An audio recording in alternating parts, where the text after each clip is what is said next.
the inside story on the issues that affect you and your community.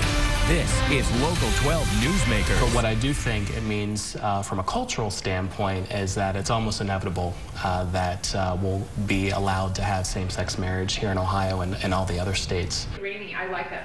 Good morning and welcome to Local 12 Newsmakers. I'm Dan Hurley. If you're a regular watcher of this program, be sure to stay with us to the end to find out about where and when you will be able to watch Newsmakers after this morning. The final week of the Supreme Court session always brings major decisions. This year was no different. Early in the week, the court struck down major provisions of the 1965 Voting Rights Act, the heart of the civil rights movement. Then on Wednesday, the court overturned as unconstitutional the 1996 Federal Defense of Marriage Act. DOMA prevented same-sex couples married in states that sanctioned same-sex marriages from being recognized in states that do not. It also prevented the federal government from recognizing same-sex married couples from being recognized as spouses under federal laws and enjoying federal marriage benefits. The reaction to the ruling of the gay and lesbian community was celebratory from the steps of the Supreme Court to cities across the nation. That decision creates a new framework but raises thousands of practical questions, especially for same-sex couples in states like Ohio, which has state DOMA written into its constitution.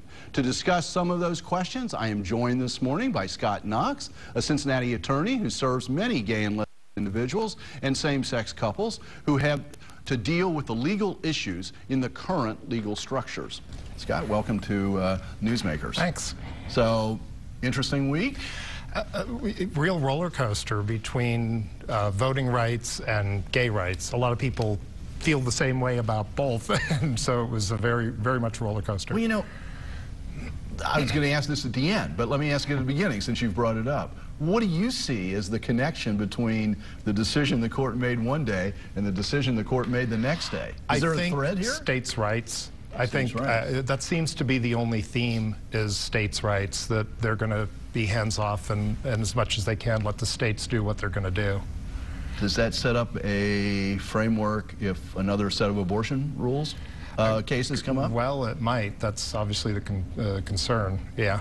So, okay, so let's begin with the decision about DOMA. Let's begin at a very practical level.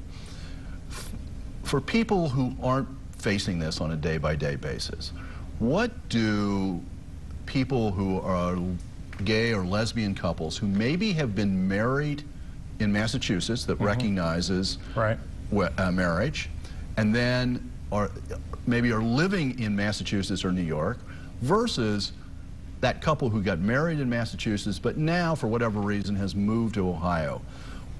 What's the difference between the situation of those two couples? Well, that's all going to be sorted out. So I'm afraid some of my answers are going to be, that's all going to be sorted out. It seems like those who were married in a state while they were living there, like Massachusetts residents married in Massachusetts who then move, I think it's going to be hard for agencies to write regulations that would then disenfranchise them from rights that they had before. I think that the case is different for people who, Ohio residents, which is the calls I've been getting for the past couple days, Ohio residents who say, hey, we got married in New York a few years ago. Does this mean that we have all the federal rights? Lots of misinformation about that. I've seen statewide groups saying, oh, sure, you have all your federal rights now, and that is not at all accurate. Well, no, wait a minute. So you're saying that even with federal rights dealing, say, with Social Security, what if they're a federal employee? Well, living in Ohio. And that's all going to be drafted. See, different laws have different regulations, look to different tests for whether you're married. Social Security, for instance, for Social Security disability benefits that you may get from your spouse, they look to the domicile. They look to the law of the state where you're living. So if an Ohio resident goes to New York and gets married, that's kind of irrelevant, possibly, unless they change the regulations, which they might, because you're not married in Ohio. And I think it's important to make that distinction. I notice a lot of people are saying DOMA was overturned. Section 3 of DOMA was overturned. That's the part that says the federal government has to recognize couldn't recognize marriages. Now they have to. The rest of it stands, saying that states don't have to recognize marriages from other states. So Ohio, if my Ohio same-sex clients who are married in New York still aren't married under Ohio state law, because that part of DOMA still stands. But if one of them works for the federal government here, works for the courts, or works for any one of the agencies, is their situation changed by this ruling? It conceivably is, not as far as state rights, but as far as FMLA rights for their partner and pension rights and things like that, potentially. It's unclear. Tax laws are unclear. For the whole case that brought this up was about estate taxes. Right. It's not immediately clear until the regulations come out. The hope and the kind of expectation is that for laws like that, that the federal government will respect the New York marriage of an Ohio couple, but it's not a done deal. So, okay, new regulations have to be written. Yeah. Can we guess that those are going to then have to be tested in court? Well, I think it's a different situation having a progressive president, because I think also the expectation is that when these are written, they're going to be written fairly broadly. That kind of makes sense from a practical matter. Otherwise, you have kind of what you were talking about. You have IRS employee living in New York, married in New York, has full federal rights because there's no conflict at all. They move to Ohio. Does the spouse then lose their benefits because they're now in a state? It gets unmanageable as a patchwork. And it's kind of what happened with the Loving decision, where the Supreme Court said, you can't be married sometimes and not married sometimes. This is unworkable. And that's what's going on now. Remind us of that decision. Oh, that was the decision that allowed interracial marriage. Right. And there was a patchwork. It's interesting, it progressed kind of the same way. There were states that said, we're going to allow interracial marriage. Then other states quickly passed laws like we have DOMA saying, not here, we're not going to recognize it. And then the Supreme Court said, no, you're not going to be married sometimes and not married sometimes. What was the lapse of time that it took to get that clarified? You know, are we talking years, or are we talking decades? Oh, it was, yeah, it was a lot longer time frame than we're talking for this. This has been moving at a really rapid pace, but I think it's driven by public opinion. And the recent polls show that 70% of people, whether they agree with same-sex marriage or not, feel like it's going to happen. In fact, that was the soundbite I used at the beginning of the show, that Jeff Caywood, I think, is his name, said that, well, this sort of marks a cultural change. I mean, we've been talking about the legal questions here, and that now things are going to move sort of inextricably towards openness to gay marriage across the country, sort of. At another part of his interview, which I didn't use, he says, well, what's happening on the two coasts will eventually make it to the middle. And quickly. Scalia is right. Scalia is always right about something in his dissent. And what he was right about in this one is, he said, what distinguishes state DOMAs from this? Now you're going to see litigation across the country to overturn state DOMAs, because really what one piece of the Supreme Court decision said was, which was very affirming to gay people, was you can't single out one group of people that you don't like and give them less rights just because you don't happen to like that group of people. That's not a justified reason for it under equal protection. So the Ohio DOMA, that is part of the Ohio Constitution. That was adopted as a constitutional amendment. That wasn't legislation that came out of the state legislature, am I right? Yeah.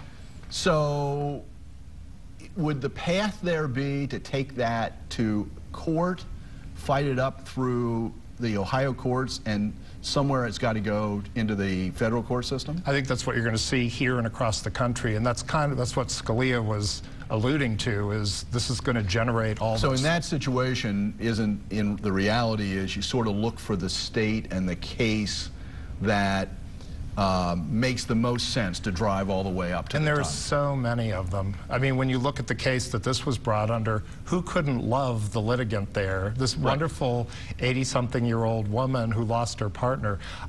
Just among my clients, I have cases like that. I've already had calls from clients about, hey, is there going to be a class action? What can we do to help? And these are overwhelmingly people whose cases would be good. I'm sure the national groups are going to be shepherding this to make sure that it's done in some organized manner. What about the worry, though, on the other hand, that there's going to be a backlash and people who are opposed to this, even though 70% in polls may say that they think it's going to happen. Right. This is just going to crank up the opposition. You know, I think time's moved on. I don't remember the man's name, but there was the Japanese soldier who didn't realize the war was over, and he kept fighting for, I think it was 20 years when he didn't. The war's over. And I think there will be a vocal minority that think the world's coming to an end. But, you know, people have lived through this now, and they see that the world didn't come to an end in New York or Massachusetts, and they know more gay people, and they know them, oh, that's my nephew, and that's my neighbor, and why would I not want them to have equal rights? What changes racism and anti-gay sentiment and every us-them thing is getting to know people, and you see, why would I want to be mean to them? They're wonderful neighbors and great parents. Isn't that exactly, and we have less than 30 seconds, sort of the case with Rob Portman? Absolutely. Yeah, when it's personal. Right. You suddenly can see things in a very different way. Yeah, it's kind of this case was really a beautiful moment because of that. 10 seconds left. How are you feeling at the end of this week? Oh, very hopeful about gay rights, not hopeful about voting rights. Okay. Thank you for being here this morning. Sure. Welcome back. This is the last morning for Newsmakers in our traditional time slot here on Local 12. Every week I end by encouraging you to tune in again next week to meet the women and the men shaping our community for a better future. I wanted to end with one of the many people I have met who are principled, brave, and committed to the welfare of others, and who brings me hope that the future of this community is more promising than its present or its past. I'm once again joined this morning by my friend Lynn Myers, the producing artistic director of the Ensemble Theater of Cincinnati. For the last 17 years is the way I count the numbers. You got it, I've heard Dan. you say recently 16, but I went back and looked. It's 17. It's 17 You're right. now. So, Lynn, welcome back. Well, I'm totally honored to be here, and do call you my friend. And I hope that this this network gets to see you a million times more. Well, we're going to still be here, and we're going to explain that at the end. Okay, but we're just not going to be in this time slot. Well, thank you so much. We'll explain it. Okay. Thanks for having me here. Very quickly, this isn't going to really be about the theater. It's really going to be about you. But how would you describe theater so much you? How would you describe, for people who might not know, what's the niche of the Ensemble Theater? What's the mission that sets it apart? Well, I think the fact that the board, of which you're part, adopted a mission that said that we do world premieres and premiere plays that have a social conscience. I think that's the niche of Ensemble Theater. We're dedicated to bringing to Cincinnati new plays or plays which have never been seen here before. And that's about always having something be an opening night. So while I love Cat on a Hot Tin Roof and Fiddler on the Roof and all those other roof plays, Ensemble Theater isn't about that. Ensemble Theater is about taking chances and bringing to the stage plays that discuss things in our community the way your show does. It is about what's happening now in Cincinnati. About next fall, for example, was about gay rights and partnership rights, and how important is that right now in today's discussion. And what's that play? And that was called Next Fall, and that was, you know, a spectacularly brave thing. I think if I could describe Ensemble in one word, I would just like to say that I think we're brave. And what is a play, and you just mentioned one, that over those 17 years you've produced that maybe wasn't a hit, but you're really glad you did it because it was the right thing to do? I'll tell you that there's a play called Praying for Rain, which really no one came to see. The critics agreed on this one. They hated it, and they thought it was too dark, and everybody, and the board at the time was like, are you kidding me? A play about suicide in January in Cincinnati? Granted, not my smartest producing choice as far as that, but probably the most important play I ever produced, because we gave a group of kids from the Dawn School at the time free passes to see the show, and the next day a kid acted out in the classroom. Very, very disruptive. They were going to take him away to juvenile detention, which was his next step, only to find out that the reason he misbehaved was he had planned to commit suicide that day. And the play that he saw changed his mind. He was angry about it, that he had to hang in there because all the people that he was upset with were going to hang in there. But, you know, he ended up graduating. He ended up getting married. He ends up now having a 1.5-year-old son. And if that's the only play that Ensemble ever did, and if that's the only play I did, that'd be worth it. So big bomb at the box office, but made a big difference. Is there one that you've done that has been really a good box office play that you also felt was cutting edge enough, that had that conscience out there? Right. Oh, I think Next to Normal, which we talked about on this show last year. You know, we did it twice. I mean, Ensemble Theater did a play about bipolar disorder twice, a musical about it, and sold it out both times. And what we were able to do for NAMI, what we were able to do to raise awareness in this community, that it is an illness. People talk about diabetes and heart disease, but they don't talk about the fact that some people just need help mentally. And to break that stigma down, big box office hit, an important message. That's recent. You grew up here in Cincinnati, grew up over on the west side, Bridgetown. How does that influence who you are today? Everything. I mean, honestly, to have my mom have the same neighbors for 50 years, you know, to have the Overbergs be our neighbors, what a blessing that is. To have a lifetime with someone. There's also, and I'm not saying it's not on the East Side, I don't know the East Side that well, but you think about the core values of family, the core values of your life making a difference, as opposed to how much money your life makes for your family. I think that I came from such a long line of hard workers that it never occurred to me to do anything else. It never occurred to me somebody would just have one job. That seemed lazy. I think that also my mom is a very powerful lady, as you know, and tenacious and smart and strong, and it never occurred to me that I was going in to do jobs that mostly men did. I just never thought about it. So part of it was that I think growing up in Bridgetown, I just had this bucolic idea that anything was possible, so it became possible. Yeah, but you also, though, very early took some stands that got you in trouble and caused some real, and not because you did something stupid, but because you stood up for people. Right.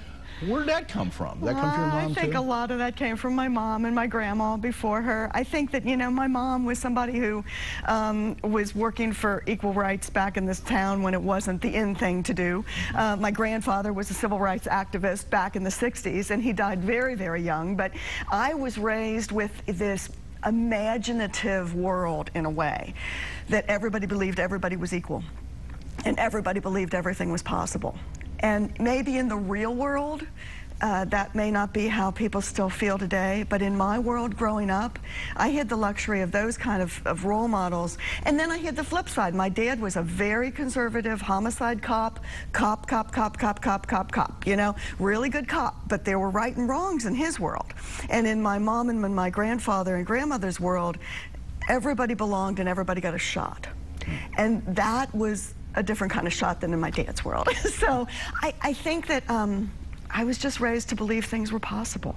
I want to show a piece of video here because 13 years ago, when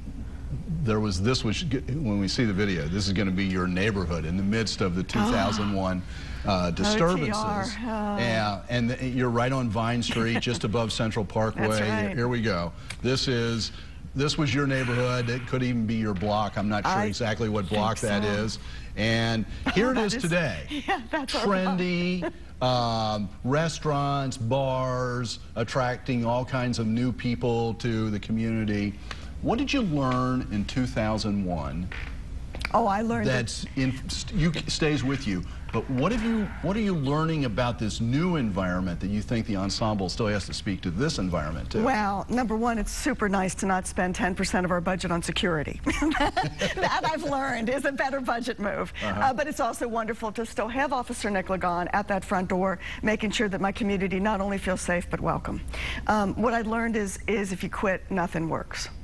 And unfortunately, the unrest that happened in '01 came from a series of anger issues that needed to explode. I'm not happy they did, but it also taught me when we were taken out of the building at gunpoint for our own protection, that going back in that door that next day, when that staff went back 2-3 days later to take over that building again, that taught me the true lesson of never quitting, because no one thought we could make it. No one. Our board stuck with us. Ruth Sawyer was there, man, and Murph Mahler was there, and Mitch Myers was there, and Skip Hickenlooper, and there were a few. But for the most part, they thought it was just a matter of time before we became a victim. We're not victims anymore. Now our responsibility is to make sure that the legacy of what happened before isn't forgotten. It's not all tacos and waffles. It's not all that. Because as my education director very clearly said to me last week, things for my kids in this neighborhood haven't changed that much. So what I have to do is keep focused on that next generation. So while they still may be able to walk by all the cool places, and we've got all these great people coming down to support ETC in the restaurants, we need to now be dedicated even more so to what happens to those people that will inherit these landmarks that are being renovated. That's what I think I've learned. I think I've learned that it never's over.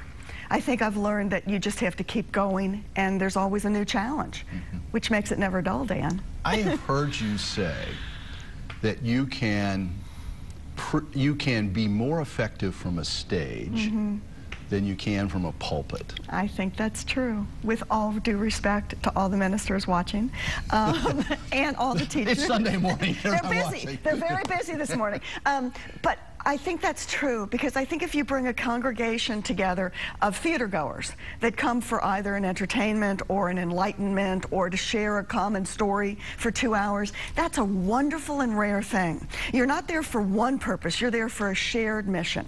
And if you can talk about things that are important in our community, like equality, like social need, not to mention just really good old-fashioned, sometimes love stories and musicals, then those 191 people for that night experience something nobody else ever will. It's different every night. So if you can put a social message inside something that's also an entertainment and make it in a beautiful environment, which I think ETC is, inside a beautiful, restoring, ever-evolving neighborhood, that's unique. And that's a little different, or from a courtroom for that matter. When you go in for a singular purpose, I think theater allows us to embrace the community more and say, okay, not only are you welcome, but you're what makes us an ensemble. You're what makes it happen. I have one last question. Okay. Who do you look to for inspiration? Who are the people that you lean on for inspiration in this city? Wow. I know you've worked in Hollywood and you got big names, but not those folks. No, not everybody's Morgan Freeman, and that's okay, because there's only one of him. And we've talked about my mom and how important she is to me and how important she's been to this community. But when I look to leaders in this community, I have to tell you, a lot of them are maybe unsung heroes. Some you know. I think that the YWCA, the leaders of the YWCA are extraordinary. I think that when you look to somebody like this might get me in a little bit of trouble, but there's a retiring teacher, actually president of a college, Sister Margaret Meyer over at Thomas More College. The leadership that she brought to this town and the tenacity that from someone in the religious order took to do that. And honestly, I think that you have some corporate citizens in this town, like Otto Buttig, who are more than corporate citizens. They're citizens first.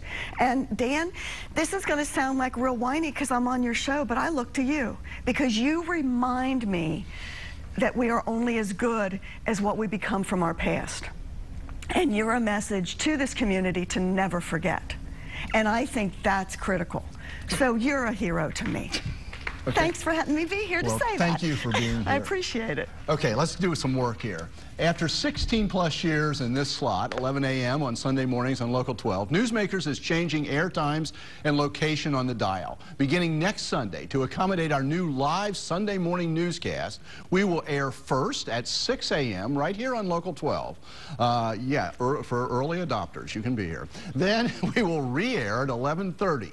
But on our sister station, the CW, that's Channel 20 on Time Warner, Channel 25 on Insight Cable and DirecTV, and Channel 17 on Fioptics. We are also streamed on Monday on the station website, local12.com. Just go there, hit the programming's drop-down menu, and go to Newsmakers. Programs stay up for about 3 months, so this fall, when we get to elections, still a great place to prepare to see who you're going to vote for. I am very aware that this will, at least temporarily, impact viewership. But I believe in this program and I am committed to rebuilding our audience by the fall election cycle. I hope you will stick with us and search us out, whether it's on at 6 on Local 12 or 11:30 on the CW or anytime on the web. Have a great week. On July 4th, take some time to read the Declaration of Independence. Not just the opening paragraph that everybody knows, but the whole thing. There is nothing like going back to the sources of our public life. Have a good week.